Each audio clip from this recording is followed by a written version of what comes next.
Assalamualaikum warahmatullahi wabarakatuh. Welcome to my channel Hermawan Haryati, channel yang berbagi seputar dunia pendidikan dan pariwisata. Mudah-mudahan apa yang saya share bermanfaat bagi kita semua. Buat kawan-kawan yang baru bergabung, mohon keikhlasannya untuk tekan like, comment, and subscribe. Terima kasih. Pada kesempatan kali ini saya akan berbagi prediksi soal seleksi akademik atau pretest PPG untuk guru madrasah, RA, MI, MTS, dan Aliyah. Silahkan disimak dari awal sampai akhir. Mudah-mudahan bermanfaat bagi Bapak Ibu untuk menghadapi pretest PPG yang akan diadakan beberapa hari yang akan datang. Langsung saja kita mulai untuk soal nomor 1. Tugas utama Ahlul Halli wal Aqdi adalah A. Mengusulkan anggota-anggota Majelis Syuro kepada Khalifah. B. Memilih dan memberhentikan secara langsung seorang Khalifah. C. Mengurus kekayaan negara. D. Mengurus administrasi negara. Untuk jawaban yang benar pada soal nomor 1 ini adalah B, yaitu tugas utama Ahlul Halli wal Aqdi adalah memilih dan memberhentikan secara langsung seorang Khalifah. Jadi fungsinya kalau di Indonesia adalah seperti MPR, Majelis Permusyawaratan Rakyat, yang berhak memilih dan memberhentikan seorang Khalifah. Kita lanjut ke soal berikutnya. Prestasi Utsman bin Affan dalam perluasan wilayah kecuali ... Karena kecuali berarti yang bukan ya kawan. A. Menguasai wilayah Azerbaijan, Arai, Alexandria, Tunisia. B. Menguasai wilayah Tabaristan dan Siprus. C. Menguasai wilayah Armenia, Tripoli, An-Nubah, Kufah, Fars, dan Kerman. D. Berhasil menaklukkan Persia dan Romawi. Karena kecuali berarti di sini yang bukan, berarti pilihan jawabannya yang adalah D. Karena berhasil menaklukkan Persia dan Romawi, ini prestasi Khalifah Umar bin Khattab. Sedangkan prestasi Khalifah Utsman adalah dari A, B, dan C. Kita lanjut ke soal berikutnya. Prestasi Ali bin Abi Thalib dalam perluasan wilayah, ... A. Sungai Efrat, Tigris, dan Amudariyah, bahkan sampai ke Indus. B. Mesir, Palestina, Syria, Afrika Utara, dan Armenia. C. Armenia, Tripoli. D. Berhasil menaklukkan Persia dan Romawi. Di sini prestasi Ali bin Abi Thalib adalah perluasan wilayah, Sungai Efrat, Tigris, Amudariyah, bahkan sampai ke Indus. Jadi kata kuncinya adalah ada Indus di situ. Wujud kebudayaan fisik berupa hasil aktivitas perbuatan dan karya manusia dalam masyarakat Islam pada masa Bani Umayyah adalah ... A. Abdul Malik membangun Masjid Al-Aqsa di Al-Quds, Yerusalem. B.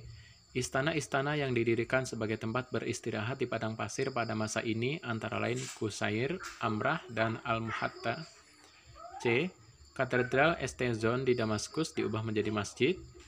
D. Jawaban A, B, dan C benar. Jadi untuk jawaban yang benar adalah D, karena pilihan jawaban A, B, dan C ini merupakan wujud kebudayaan fisik berupa hasil aktivitas perbuatan dan karya manusia pada masa Bani Umayyah. Kita lanjut ke soal berikutnya. Departemen yang dikembangkan oleh Muawiyah bin Abu Sufyan yang mengelola organisasi tata usaha negara adalah ... A. An-Nidam Al-Idari. B. An-Nidam Al-Mali. C. An-Nidam Al-Harbi. D. An-Nidam Al-Siyasi. Jadi jawaban yang benar adalah A. An-Nidam Al-Idari, yaitu suatu departemen yang mengelola organisasi tata usaha negara pada masa dinasti Bani Umayyah. Kita lanjut ke soal berikutnya. Berikut ini adalah perkembangan ilmu pengetahuan pada masa Bani Umayyah di Damaskus kecuali. Karena kecuali berarti yang bukan. A. Bidang kedokteran. B. Bidang dinia. C. Bidang tarik. D. Bidang filsafat. Jadi karena kecuali di sini jawaban yang benar adalah A. Jadi bidang kedokteran ini tidak berkembang di masa Bani Umayyah di Damaskus.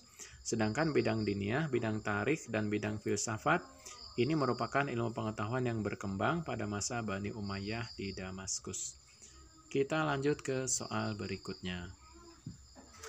Pusat pemerintahan dinasti Umayyah terletak di kota ... A. Kufah. B. Damaskus. C. Mesir. D. Syria. Jawaban yang benar adalah Damaskus. Jadi Bani Umayyah ini terletak di kota Damaskus. Kita lanjut ke soal berikutnya.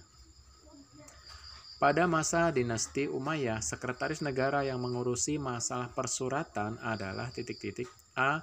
Katib al-Kharaj, B. Katib ar-Rasail, C. Katib asy-Syurtah, D. Katib al-Qadi. Jawaban yang benar adalah B. Katib ar-Rasail. Ini adalah sebuah organisasi sekretaris negara yang berfungsi mengurusi masalah persuratan atau surat menyurat. Surat keluar, surat masuk, dan lain sebagainya. Kita lanjut ke soal berikutnya. Bahasa resmi Daulah Bani Umayyah adalah A. Bahasa Persia, B. Bahasa Romawi, C. Bahasa Arab, D. Bahasa Yunani. Untuk jawaban yang benar adalah C, yaitu bahasa Arab dijadikan bahasa resmi dinasti Bani Umayyah dalam urusan kepemerintahan. Kita lanjut ke soal berikutnya. Universitas yang terkenal pada saat itu yang dibangun oleh Perdana Menteri Nizamul Muluk dari Khalifah Harun ar-Rasyid adalah A. Universitas Cordoba, B. Universitas Harun ar-Rasyid, C. Nizamiyah, D. Universitas Nizamul Muluk. Jadi, terkadang ada Bapak Ibu yang terkecoh ketika mengerjakan soal seperti ini. Kebanyakan mereka memilih jawaban D, Universitas Nizamul Muluk. Karena mereka melihat di sini yang membangun adalah Nizamul Muluk. Tetapi jawaban yang benar sebenarnya adalah C. Jadi universitas tersebut dinamai Nizamiyah. Kita lanjut ke soal berikutnya. Pada masa Abbasiyah, khalifah yang sangat cinta pada ilmu pengetahuan, baik belajar maupun dalam hal membangun fasilitas belajar seperti sekolah, perpustakaan, menyediakan guru dan membentuk gerakan terjemahan adalah A.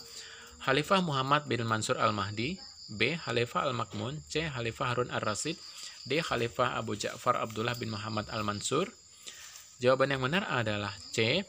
Khalifah Harun ar-Rasyid. Beliau sangat cinta pada ilmu pengetahuan dan beliau banyak memberikan sumbangan-sumbangan bagi ilmu pengetahuan dengan mendirikan sekolah-sekolah, perpustakaan, dan fasilitas belajar pada masa kepemerintahannya.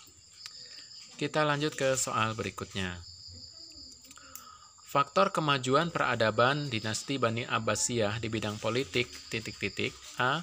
Pindahnya ibu kota negara dari Al-Hashimiyah ke Baghdad yang dilakukan oleh Khalifah Al-Mansur, B.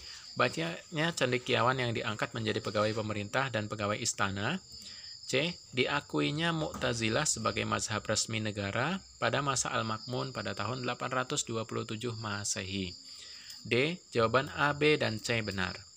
Jadi jawaban yang benar adalah D, karena di situ A, B, dan C adalah benar. Itu merupakan faktor kemajuan peradaban dinasti Bani Abbasiyah di bidang politik. Kita lanjut ke soal berikutnya. Faktor kemajuan peradaban dinasti Bani Abbasiyah di bidang sosiografi adalah A. Meningkatnya kemakmuran umat Islam, B. Luasnya wilayah kekuasaan Islam menyebabkan banyak orang Romawi dan Persia yang masuk Islam dan kemudian menjadi Muslim yang taat, C. Terjadinya asimilasi antara bahasa Arab dengan bangsa-bangsa lain yang lebih dahulu mengalami perkembangan dalam bidang ilmu pengetahuan dan gerakan penerjemahan buku filsafat. D. Jawaban A, B, dan C benar. Jadi, jawaban yang benar adalah D.